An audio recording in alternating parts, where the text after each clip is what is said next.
Hi hello my dear viewers. അപ്പോൾ നമ്മൾ ഇന്ന് കാണാൻ പോകുന്നത് ഒരു വെറൈറ്റി ആയിട്ടുള്ള സോംബി മൂവിയാണ്. മൂവിയുടെ പേരാണ് പ്രൈഡ്, പ്രജുഡിസ് ആൻഡ് സോംബീസ്. നമുക്ക് മൂവിയിലേക്ക് കടക്കാം. 18-ാം നൂറ്റാണ്ടിനും 19-ാം നൂറ്റാണ്ടിനും ഇടയ്ക്ക് ബ്രിട്ടനിൽ ഒരു സോംബി അപ്പോക്കലിപ്സ് ഉണ്ടാവുന്നു. ഈ മൂവിയിലെ സോംബികളുടെ പ്രത്യേകത എന്താണെന്ന് വെച്ച് കഴിഞ്ഞാൽ, അവർ മറ്റൊരു മനുഷ്യനെ കൊന്ന് അയാളുടെ ബ്രെയിൻ കഴിക്കുന്നത് വരെ അവർ കംപ്ലീറ്റ്ലി ഇൻഫെക്റ്റഡ് ആയിരിക്കില്ല. അതായത് അവർക്ക് ഒരു നോർമൽ മനുഷ്യനെ പോലെ തന്നെ സംസാരിക്കാനും പെരുമാറാനും ഒക്കെ കഴിയും.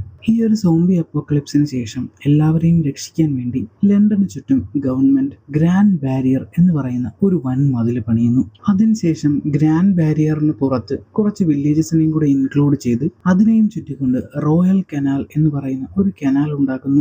ഈ റോയൽ കനാലിനും ഗ്രാൻഡ് ബാരിയറിനും ഇടയ്ക്ക് വരുന്ന സ്ഥലത്തിനെ ഇൻ ബിറ്റ്വീൻ എന്ന ആൾക്കാർ വിളിച്ചു തുടങ്ങി. കുറച്ചു നാൾ കഴിഞ്ഞ് റോയൽ കനാലിലെ ഏതോ ഒരു ബ്രിഡ്ജ് വഴി കുറെ സോംബികൾ ഇൻ ബിറ്റ്വീനിലേക്ക് പ്രവേശിച്ച് അവരെ അറ്റാക്ക് ചെയ്യുന്നു. ഇതറിഞ്ഞ അന്നത്തെ രാജാവ് റോയൽ കനാലിന് പുറത്തേക്കുള്ള ഒരു ബ്രിഡ്ജ് ഒഴിച്ച് ബാക്കി എല്ലാ ബ്രിഡ്ജും തകർക്കാൻ ഉത്തരവിടുന്നു. അങ്ങനെ റോയൽ കനാലിൽ നിന്ന് പുറത്തേക്ക് ഒരേ ഒരു ബ്രിഡ്ജ് മാത്രം ബാക്കിയാകുന്നു. അതാണ് ഹിങ്ങം ബ്രിഡ്ജ്. അതാണ് ഇതുവരെയുള്ള കഥ. ഇനിയാണ് നമ്മുടെ മൂവി തുടങ്ങാൻ പോകുന്നത്. നമ്മുടെ ഹീറോയുടെ പേരാണ് ഡാഴ്സി. പുള്ളി ഒരു കേണലാണ്. ഹീറോയിന്റെ പേര് എലിസബത്ത്, ലിസ് എന്ന് വിളിക്കാം. ലിസിന്റെ ഫാമിലിയിൽ അച്ഛനും അമ്മയും പിന്നെ 4 സിസ്റ്റേഴ്സും ഉണ്ടായിരുന്നു. അച്ഛൻ പുള്ളിയുടെ 5 മക്കളെയും ഒരു വാരിയേഴ്സിനെ പോലെ ട്രെയിൻ ചെയ്താണ് വളർത്തിയിരുന്നത്. അതുകൊണ്ട് തന്നെ പുള്ളിക്ക് എപ്പോഴും മക്കളെ ഒരു വാരിയറിനെ പോലെ തന്നെ കാണാനായിരുന്നു ആഗ്രഹം. എന്നാൽ അമ്മയ്ക്കാണെങ്കിലോ ഏതെങ്കിലും ഒരു പണക്കാരൻ ചെക്കന്റെ കൂടെ കല്യാണം കഴിപ്പിച്ച് വിടാനായിരുന്നു ആഗ്രഹം. ആ സമയത്താണ് ബിങ്ലി എന്നു പേരുള്ള ഒരു പണക്കാരൻ പയ്യൻ അവരുടെ സ്ഥലത്തേക്ക് വരുന്നത്. ബിങ്ലിയെ കൊണ്ട്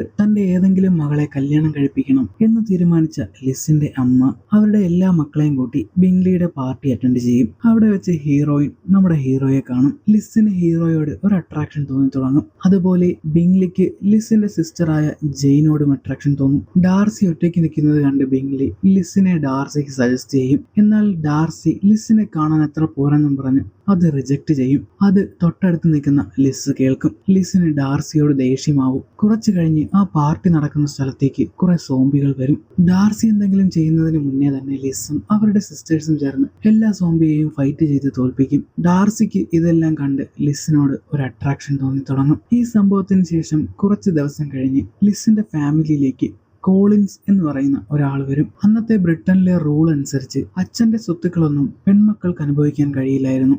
അതുകൊണ്ട് ലിസിന്റെ അച്ഛന്റെ സ്വത്തുക്കളുടെ അവകാശിയാവാൻ വന്നതാണ് കോളിൻസ്. കോളിൻസ് ഇവരുടെ എല്ലാം കസിനാണ്. പുള്ളി വന്നു കഴിഞ്ഞ് ലിസിനെ കല്യാണം കഴിക്കണം എന്ന് താല്പര്യം പ്രകടിപ്പിക്കും. എന്നാൽ ലിസിന് അയാളോട് യാതൊരുവിധ ഇൻട്രസ്റ്റും ഉണ്ടാകില്ല. ഒരു ദിവസം ലിസും ലിസിന്റെ സിസ്റ്റേഴ്സും കോളിൻസും കൂടി അവരുടെ ആന്റിയുടെ വീട്ടിലേക്ക് പോകും. പോകുന്ന വഴിക്ക് ലിസ് ജോർജ് വിക്കം എന്ന് പറയുന്ന ഒരു സോൾജറിനെ കാണും. ലിസിന് വിക്കമിനെ ഇഷ്ടമാവും. അവർ രണ്ടുപേരും സംസാരിച്ചു കൊണ്ടിരിക്കുന്നതിനിടെ അങ്ങോട്ടേക്ക് ബിങ്ലിയും ഡാർസിയും വരും. അടുത്തതായി നടക്കാൻ പോകുന്ന ഒരു പാർട്ടിക്ക് അവരെ ക്ഷണിച്ചിട്ട് ബിങ്ലിയും ഡാർസിയും അവിടെ നിന്ന് പോകും. എന്നാൽ ഡാർസിയും വിക്കമും അങ്ങോട്ടും ഇങ്ങോട്ടും തുറിച്ചു നോക്കുന്നത് ലിസ് ശ്രദ്ധിച്ചിരുന്നു. ഡാർസി പോയി കഴിഞ്ഞ് ലിസ് വിക്കമിനോട് ചോദിക്കും, നിങ്ങൾ തമ്മിൽ എന്തെങ്കിലും പ്രശ്നമുണ്ടോ എന്ന്. അതിന് വിക്കം പറയും, ഡാർസിയുടെ അച്ഛനാണ് എന്നെ വളർത്തിയത്. പുള്ളി എന്നെ ഒരു മകനെ പോലെയാണ് കണ്ടിരുന്നത്. മരിക്കുന്നതിന് മുന്നേ ഡാർസിയുടെ അച്ഛൻ പുള്ളിയുടെ സ്വത്തിന്റെ ഒരംശം വിക്കമിന്റെ പേരിൽ എഴുതിയിരുന്നു. എന്നാൽ മരണശേഷം ഡാർസി അത് വിക്കമിന് കൊടുത്തില്ലെന്നും പറയും. ഇത് കൂടി കേട്ടതോടെ ലിസിന് ഡാർസിയോടുള്ള ദേഷ്യം കൂടും. ഇത് കഴിഞ്ഞ് കുറച്ച് ദിവസത്തിന് ശേഷം വിക്കമിനെ വീണ്ടും ഒരു പാർട്ടിയിൽ വെച്ച് ലിസ് കാണും. സെയിം പാർട്ടിയിൽ ഡാർസിയും വന്നിട്ടുണ്ടാവും. ഡാർസിയെ കണ്ടിട്ടും ലിസ് അങ്ങനെ മൈൻഡാക്കി. പാർട്ടിക്കിടയിൽ വെള്ളമടിച്ച് കിറങ്ങി നിൽക്കുന്ന ലിസിന്റെ അമ്മ പറയും, ബിങ്ലിയെ കല്യാണം കഴിച്ചു കഴിഞ്ഞാൽ എന്റെ മകൾ ജെയിനും പണക്കാരിയാവുമെന്ന്. ഇത് നമ്മുടെ ഡാർസി കേൾക്കും. കുറച്ചു കഴിഞ്ഞ് ലിസിന്റെ ഒരു സിസ്റ്ററിനെ കാണാനില്ലാത്തത് കൊണ്ട് അവരെ തിരക്കി പോകുന്ന ലിസും ബിങ്ലിയും അവിടെ ഒരു കൂട്ടം സോംബികളെ കാണുന്നു. ആ സോംബികളോട് ഫൈറ്റ് ചെയ്യുന്നതിനിടയിൽ ബിങ്ലി താഴെ വീണ് തലയിടിച്ച് ബോധം പോകുന്നു.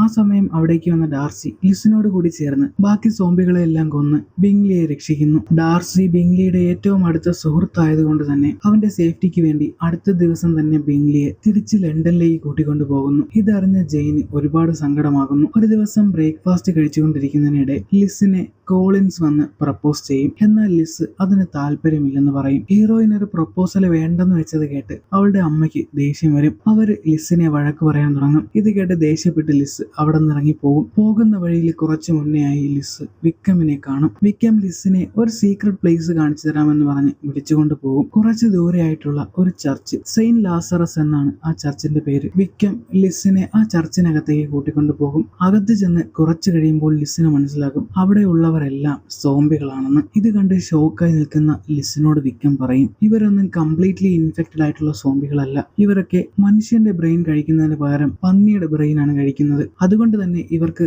സ്വബോധം നഷ്ടപ്പെട്ടിട്ടില്ലെന്ന് പറയും. ചർച്ചിന് പുറത്തു വന്ന വിക്കം ലിസിനോട് പറയും, സോംബികളുടെ എണ്ണം ഇപ്പൊ ഒരുപാട് വളർന്നിട്ടുണ്ട്. ഇനിയും ഇവരുമായി ഒരു ഡീല് വെച്ചില്ലെങ്കിൽ മനുഷ്യന്മാർ അധികകാലം ഉണ്ടാകില്ലെന്ന്. ലിസിനും അത് ശരിയാണെന്ന പോലെ പറയും. അടുത്ത ദിവസം രാവിലെ ലിസിന്റെ കസിൻ ഷാർലറ്റ് അവളെ കാണാൻ വരും. ഷാർലറ്റിനെ കോളിൻസ് പ്രപ്പോസ് ചെയ്തിട്ടുണ്ടെന്നും അവർ രണ്ടുപേരും കല്യാണം കഴിക്കാൻ തീരുമാനിച്ചെന്നും പറയും. പക്ഷെ കല്യാണത്തിന് മുന്നേ ആയി കോളിൻസിന്റെ ഒരു റിലേറ്റീവായ ലേഡി കാത്തറിനെ പോയി കാണണമെന്നും അതിന് നീ കൂടെ വരണമെന്നും ഷാർലറ്റ് പറയും. ലേഡി കാത്തറിൻ ആണെങ്കിൽ ലണ്ടനിലെ തന്നെ ഏറ്റവും ഗ്രേറ്റസ്റ്റ് വാരിയർ ആയിരുന്നു. മാത്രമല്ല ഗവൺമെന്റിലും നല്ല പിടിയുള്ള ആളാണ്. അങ്ങനെ അടുത്ത ദിവസം ഷാർലറ്റും കോളിൻസും ലിസും കൂടി കാത്തറിനെ കാണാൻ ചെല്ലും. അവിടെ വെച്ച് ലിസ് ഡാർസിയെ കാണുന്നു. ഡാർസി കാത്തറിന്റെ നെഫ്യൂ ആണ്. അവർ സംസാരിച്ചു കൊണ്ടിരിക്കുമ്പോൾ അങ്ങോട്ടേക്ക് വിക്കം വരുന്നു. ലിസ് പറഞ്ഞിട്ടാണ് വിക്കം അങ്ങോട്ടേക്ക് വന്നത്. സോംബികളുമായി ഡീല് വെക്കാനുള്ള വിക്കമിന്റെ സ്ട്രാറ്റജി ലേഡി കാത്തറിനോട് പറയാൻ വേണ്ടിയാണ് അയാൾ അങ്ങോട്ടേക്ക് വന്നത്. പക്ഷെ കാത്തറിൻ അങ്ങനെ ഒരു പ്ലാനിന് സമ്മതിക്കില്ല.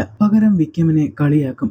അത് കേട്ട് വിക്കം ഡാർസിയോട് പറയും, സോംബികൾ അവർക്കൊരു ലീഡറിനെ കണ്ടെത്തി മനുഷ്യരെ അറ്റാക്ക് ചെയ്യുന്നതിന് മുന്നേ അവരോട് ഡീല് വെക്കുന്നതാണ് നല്ലതെന്ന് പറയും. അത് കേട്ട് ദേഷ്യം വന്ന ഡാർസി ഗാർഡ്സിനെ വെച്ച് വിക്കമിനെ പുറത്താക്കും. ഇതുകൂടി കണ്ടതോടെ ലിസിന് ഡാർസിയോടുള്ള ദേഷ്യം വീണ്ടും കൂടും. അന്ന് രാത്രി വിക്കം ലിസിനെ കാണാൻ വരും. എന്നിട്ട് പറയും, ഡാർസി കാരണമാണ് ബിങ്ലി അവിടെ വിട്ട് പോയതെന്നും ജെയിനുമായിട്ടുള്ള ബിങ്ലിയുടെ കല്യാണം നടക്കാത്തതെന്നും. ഇത് കേട്ട് ഷോക്കായി നിൽക്കുന്ന ലിസിനെ വിക്കം പ്രപ്പോസ് ചെയ്യും. നമുക്ക് രണ്ടുപേർക്കും ഒളിച്ചോടി പോകാം എന്ന് പറയും. എന്നാൽ ലിസ് അതിന് സമ്മതിക്കില്ല. അടുത്ത ദിവസം രാവിലെ ലിസിനെ കാണാൻ ഡാർസി വരും. ഡാർസിയും വന്ന് ലിസിനെ പ്രപ്പോസ് ചെയ്യും. എന്നാൽ അതിനും ലിസ് സമ്മതിക്കില്ല. എന്നിട്ട് ജെയിനും ബിങ്ലിയും തമ്മിലുള്ള കല്യാണം എന്തിനാണ് മുടക്കിയതെന്ന് ചോദിക്കും. തന്റെ സിസ്റ്ററിന് നല്ലൊരു ജീവിതം കിട്ടുന്നത് നടക്കാതാക്കിയ ഡാർസിയോട് ലിസ് ഫൈറ്റ് ചെയ്യാൻ തുടങ്ങും. ഫൈറ്റ് ചെയ്യുന്നതിനിടയ്ക്ക് ഡാർസി വിക്കമിനോട് ചെയ്ത ചതിയെ പറ്റിയും ചോദിക്കും. ഇതെല്ലാം കേട്ട് ഡാർസി അവിടെ നിന്നും പോകും. എന്നിട്ട് കുറച്ച് ദിവസങ്ങൾ കഴിഞ്ഞ് ലിസിന് ഒരു കത്തയക്കും. അതിൽ ഡാർസി പറയും, ബിങ്ലിയും ജെയിനുമായിട്ടുള്ള കല്യാണം ഞാൻ മുടക്കാൻ കാരണം നിന്റെ അമ്മയാണ്.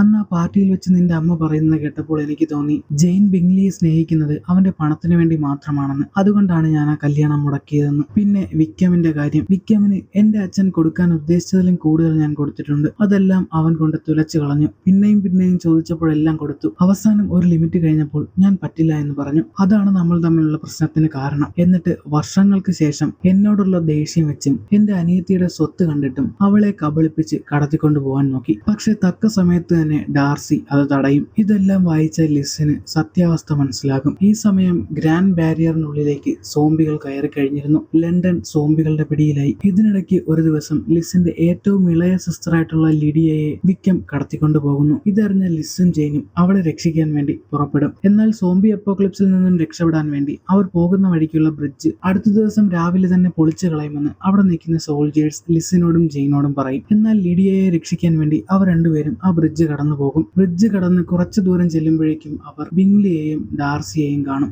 ഡാർസിയെ കണ്ട ലിസ് വിക്കം ലിഡിയയെ ആ ചർച്ചിലേക്ക് തട്ടിക്കൊണ്ടുപോയ കാര്യം പറയും. അത് കേട്ട് ഡാർസി ലിസിനോട് പറയും, ആ ചർച്ച് തകർന്നുപോയി, അതിനകത്തുള്ള ആരും ഇനി ജീവനോടെ ഉണ്ടാവാൻ ബാക്കിയില്ലെന്ന്. ഇത് കേട്ട് ലിസ് തകർന്നു പോകും. സത്യത്തിൽ ഡാർസി ലിസിനെ രക്ഷിക്കാൻ വേണ്ടി കള്ളം പറഞ്ഞതായിരുന്നു. കാരണം ചർച്ചിലേക്ക് പോയി കഴിഞ്ഞാൽ ബ്രിഡ്ജ് പൊളിക്കുന്നതിന് മുന്നേ തിരിച്ചു വരാൻ ഒരു സാധ്യതയുമില്ലായിരുന്നു. ഡാർസി ഉടനെ തന്നെ ലിസ് അറിയാതെ ബ്രിഡ്ജ് പൊളിക്കാനുള്ള ഓർഡർ ബിങ്ലിയെ ഏൽപ്പിച്ച് ലിഡിയയെ രക്ഷിക്കാൻ വേണ്ടി പോകും. എന്നാൽ ഡാർസി കള്ളം പറഞ്ഞതാണെന്ന് ലിസ് അറിയും. ഉടനെ തന്നെ ലിസും ആ ചർച്ചിലേക്ക് പുറപ്പെടുന്നു. ഡാർസി ചർച്ചിലെത്തി ആരും കാണാതെ അകത്തേക്ക് കയറുന്നു. എന്നിട്ട് അവിടെയുള്ള സോംബികൾക്ക് കഴിക്കാൻ വെച്ചിരുന്ന പിഗ് ബ്രെയിൻ സൂപ്പിൽ മരിച്ചുപോയ കുറച്ച് മനുഷ്യരുടെ ബ്രെയിനും ചേർക്കും. അത് കഴിച്ചു കഴിഞ്ഞാൽ അവരെല്ലാം കംപ്ലീറ്റ് സോംബിയായി മാറും. അങ്ങനെ ആയിക്കഴിഞ്ഞാൽ അവർ സ്വബോധമില്ലാത്ത വെറും ഒരു സോംബിയായി മാറും. അവിടെ നിന്ന് ഡാർസി നേരെ ലിഡിയയെ പൂട്ടിയിട്ടേക്കുന്നിടത്തേക്ക് പോകും. അതിനകത്ത് കയറി ലിഡിയയെ രക്ഷിക്കാൻ നോക്കുമ്പോൾ വിക്രം ലണ്ടനെ അറ്റാക്ക് ചെയ്യാൻ ഉപയോഗിച്ചിരുന്ന പ്ലാൻ ഒക്കെ അവിടെ കിടക്കുന്നത് കാണും. അത് കണ്ട് ഡാർസിക്ക് മനസ്സിലാകും വിക്രമാണ് ഇതിന്റെ എല്ലാം പുറകിലെന്ന്.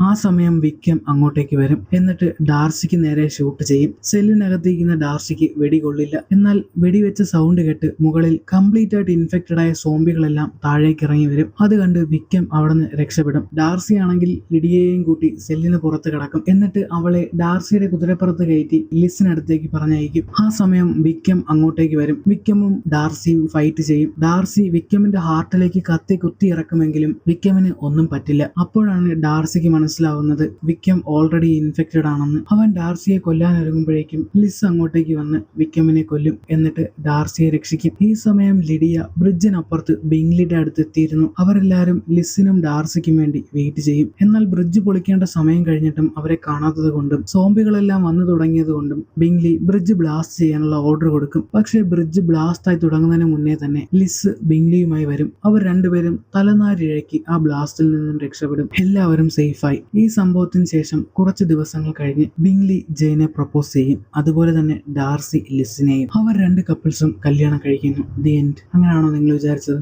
അല്ല. അവർ നാലുപേരും ഇങ്ങനെ ഹാപ്പിയായി നിൽക്കുന്ന സമയത്ത് വിക്രം അങ്ങോട്ടേക്ക് ഒരു കൂട്ടം സോംബികളുമായി വരുന്നു. വിക്രം മരിച്ചിട്ടില്ലായിരുന്നു. അവിടെ ദി എൻഡ്. അപ്പോൾ അത്രയുള്ളൂ പ്രൈഡ്, പ്രജുഡിസ് ആൻഡ് സോംബീസ് എന്ന് പറയുന്ന ഈ മൂവി നിങ്ങൾക്ക് എല്ലാവർക്കും ഇഷ്ടമായെന്ന് വിശ്വസിക്കുന്നു. ഇതുപോലുള്ള മൂവീസ് നിങ്ങൾക്ക് അറിയാമെങ്കിൽ സജസ്റ്റ് ചെയ്യാൻ മറക്കണ്ട. അപ്പോൾ ഓക്കെ, ബൈ.